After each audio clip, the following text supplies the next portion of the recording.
भगवान की लीलाओं का स्मरण करना, उनका नाम गुणगान करना, कीर्तन करना। और यही तो जीवन की धन्यता है। माने यही जीवन के ये जो चंद घंटे हैं, समय है, यही वो समय है जब असल में हम सब वास्तविकता में जिसे जीना कहते हैं वो जी पाते हैं। इसके अलावा तो हमारे जीवन में पूरा दिन न जाने कितनी प्रकार की चिंताएं, विपत्तियां, जिम्मेदारियां आदि आदि न जाने कितनी सारी चीज होती है। लेकिन उन सब में से, उन बंधनों में से निकल करके अगर कोई यहाँ तक आ पाता है तो समझ लीजिए कि उस पर भगवान श्री राधा माधव की अत्यंत भरपूर कृपा है, जो वो उसे यहाँ तक खींच करके लाए हैं। क्योंकि भले ही हमें दिखाई दे कि कथा हम कर रहे हैं, भले हमें दिखाई दे कथा हम सुन रहे हैं, लेकिन ना तो कहने वाले हमें ना सुनने वाले हमें। यहाँ कहने वाले भी भगवान हैं और यहाँ सुनने वाले भी भगवान हैं।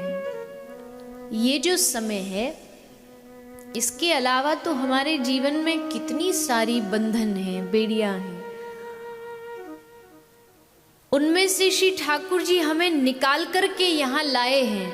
किसी भी सत्संग के द्वार पर जब आप जाते हो, भगवत द्वार पर आप जाते हो, तो समझ लीजिए अगर आप यहाँ बैठ करके भगवान की कथा सुन रहे हैं तो वहां बैठे बैठे भगवान आपकी व्यथा सुन रहे हैं।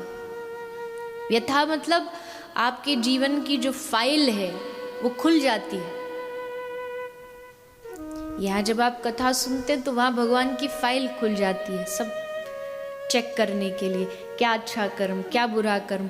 और हमारे ठाकुर जी इतने भक्त वत्सल हैं कि जब वो देखते ये मेरी कथा में बैठा है तो भगवान कोई कमी, कोई गलती सबको क्रॉस कर देते हैं। जैसे एक मास्टर टीचर जो होता है वो सब टिक करता है कि ये करेक्ट है, ये नहीं, ये रॉन्ग आंसर है। लेकिन श्री ठाकुर जी इतने प्रसन्न हो जाते हैं कि उनको गलत कुछ लगता ही नहीं, सब में टिक टिक लगा करके हमको 100% दे देते हैं कि तू मेरी कथा में बैठा है। तो मतलब भगवान का प्रिय ही होगा। कथा में कोई भगवान का अप्रिय तो आ ही नहीं सकता। आएगा वही जिसको भगवान से प्रेम होगा। अब वो अलग बात है कि कुछ, मैं कई बार कथाओं में कहती हूँ, श्रोता 3 तरह के होते हैं। एक श्रोता होता है, एक सरोता होता है और एक सोता होता है। तो श्रोता तो वही होता है जो एकदम भगवान के भाव में, आनंद में, उसको कोई मतलब ही नहीं दुनियादारी से। वो केवल इस प्रांगण में कहीं भी भगवत कथा हो, श्रोता को पता चल जाता ना, जो सच्चा श्रोता होता है कि उसके एरिया में कोई कथा होने वाली है तो उसे लगता है कोई अमृत मिल गया। कथा मात्रेक जीवनम, जिनका जीवन ही कथा। आपको पता है दुनिया में जहां भगवत कथा होती है ना, कोई एक श्रोता आए न आए कोई फर्क नहीं पड़ता। लेकिन जहां भगवत कथा होती है वहां हनुमान जी महाराज सबसे पहले श्रोता बन के विराजमान होते हैं। पहले प्रथम श्रोता। अब वो आएंगे किसी भी रूप में। भगवत भक्त है ना, राम जी के परम दास अनुरागी है। और आपको एक और आश्चर्य की बात बताऊं, जब महाभारत का युद्ध होने जा रहा था तो अर्जुन ने कहा श्री कृष्ण से कि मैं चाहता हूं मेरे ध्वज पर श्री हनुमंत लाल विराजमान हो, क्योंकि जिस ध्वजा पर श्री हनुमान जी विराजमान हो वहां कभी पराजय हो ही नहीं सकती, वहां सर्वदा जय ही जय, विजयी विजय होगी। जैसे सिद्धाश्रम के आगे भी लगे ना ध्वज पर श्री हनुमान जी महाराज रक्षा करने के लिए। तो भगवान ने कहा कि अर्जुन को कि चल ठीक है, चल तू मेरे साथ। अर्जी लगा के आते हनुमान जी को। तो भगवान श्री कृष्ण और अर्जुन दोनों हनुमान जी के पास आ गए।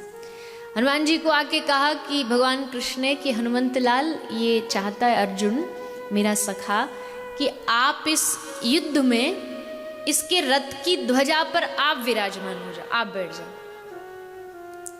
तो पहला प्रश्न मालूम है हनुमान जी का क्या था? हनुमान जी का प्रथम जो प्रश्न था वो ये थी कि ठीक है मैं चल तो दूंगा, पर ये बताओ वहां सत्संग सुनने को मिलेगा? तो भगवान हंसने लगे। भगवान ने कहा अगर वो सत्संग सुनने वाले ही होते तो लड़ते काय को, फिर युद्ध ही काय को होता अगर वो सत्संग वाले होते तो। सत्संग वाला काय को युद्ध करेगा बताओ? जो सत्संगी होगा, कहीं आपने कोई लड़ता भिड़ता देखा नहीं होगा कि जबरदस्ती पहुंच जाए कि आ बैल मुझे मार। वो आपको कहीं तर्क वितर्क में नहीं नजर आएगा। तो भगवान कृष्ण ने कहा कि वहाँ सत्संग का तो कोई प्रश्न नहीं। तो हनुमान जी ने कहा ठीक है, तुम मैं भी, मेरे जाने का भी फिर कोई प्रश्न नहीं। जहाँ सत्संग नहीं वहाँ मैं क्या करूँ? मैं विरक्त व्यक्ति, बाल ब्रह्मचारी, मुझे क्या आवश्यकता आपके उस मार काट युद्ध भूमि में, मैं क्या करूँगा जाके? अर्जुन भगवान से निवेदन कर रहा है ठाकुर जी मनाओ, कुछ करो, कोई रास्ता निकालो। तब भगवान ने हनुमान को वादा किया कि हे हनुमंत लाल, हे पवन पुत्र हनुमान, मैं कृष्ण वादा करता हूं कि उस युद्ध भूमि में सत्संग की व्यवस्था मैं करूंगा, तुम बस हाँ कर दो। उस युद्ध भूमि में मैं सत्संग की व्यवस्था करूंगा, तुम बस हाँ करो। हनुमान जी ने कहा ठीक है, जहां सत्संग मैं तो वहां तैयार हूं। ध्वजा पर विराजमान हो गए। अब जो उस कुरुक्षेत्र हस्तिनापुर की भूमि पर खड़े होकर के भगवान श्री कृष्ण ने, जो हम सब का प्राण है, श्रीमद् भगवद गीता 18 अध्याय, इसका जो उपदेश है ना, ये अर्जुन तो सिर्फ बहाना था। संत कहते असल में वो उपदेश भगवान ने हनुमान जी को सुनाया। सत्संग इसलिए सुनाया ताकि हनुमान इस युद्ध भूमि को छोड़ के न जाए, ये यही विराजमान रहे इस ध्वजा पर। और इस बात से क्या समझ आती है? इस बात से ये समझ आता है कि जहां सत्संग होगा वहीं श्री हनुमान जी विराजमान होंगे।